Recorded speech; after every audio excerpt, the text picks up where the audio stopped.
फिर जो हम धर्म करते हैं, पूजा पाठ जाप आदि, तो या कोई कर्म तकलीफ दे रहे तो आपको पता चल रहा है कि ये ऐसे अंतराय कर्म है या भोगांतरा है या कोई शरीर में परेशानी है या कोई कष्ट है, तो इसको दूर करने के लिए जैसा कर्मों को जानने के लिए आपको मालूम नहीं पड़ता है कि हम कर्मों को जान रहे हैं।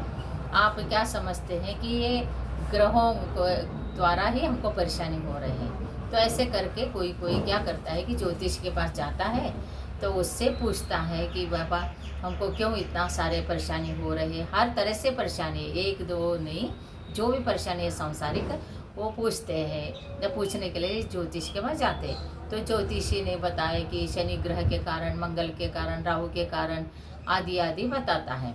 तो आपके दिमाग में क्या बैठ जाता है, देखो ये शनि ग्रह के कारण हमको तकलीफ है, मंगल के कारण हमको, मंगल ग्रह हमको सता रहा है, शनि ग्रह सता रहा है। आपको मालूम नहीं, यहाँ से शनि जो है ना 900 योजन दूरी पर है, और मंगल आदि ये जो है बहुत दूर है, और इतने 700 जो 90 योजन के ऊपर ही सारे ग्रह है, 110 योजन के बीच में है, मध्यलोक में ही है।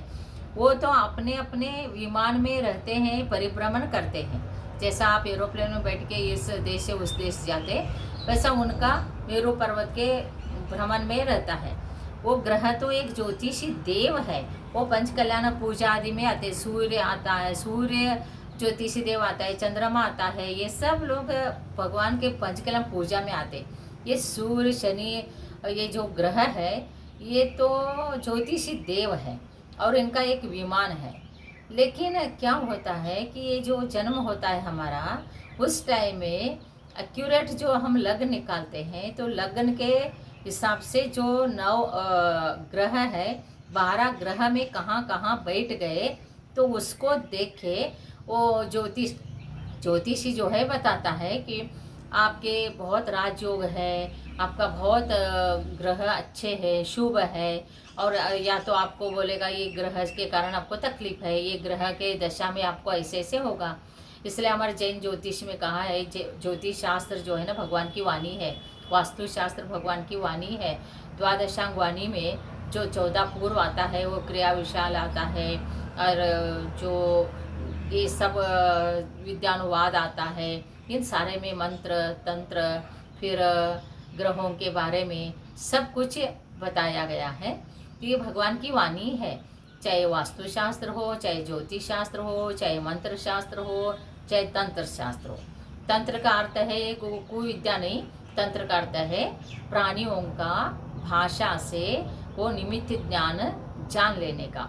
ये कौन से पक्षी किस प्रकार आवाज़ कर रहे, कौन से प्राणी किस प्रकार आवाज़ कर रहे, उसके आवाज़ से, उसके साउंड को जानकर ये भविष्य को जानना, और कौन से समय में किस दिशा में कौन से जगह में बैठ के क्या बोल रहा है, कैसे आवाज़ कर रहा है, ये जान के सब जानते हैं। और ग्रह नक्षत्र तारे से भी पूरा एक साल का भविष्य जाना जाता है। तो इसी प्रकार से वो क्या है, कर्म जो है अदृश्य है, ग्रह जो है निमित्त है, सूचक है, हमको सूचना दे रहा है कि आपके जीवन में क्या क्या होने वाला है, क्या क्या लाभ है, क्या क्या हानि है।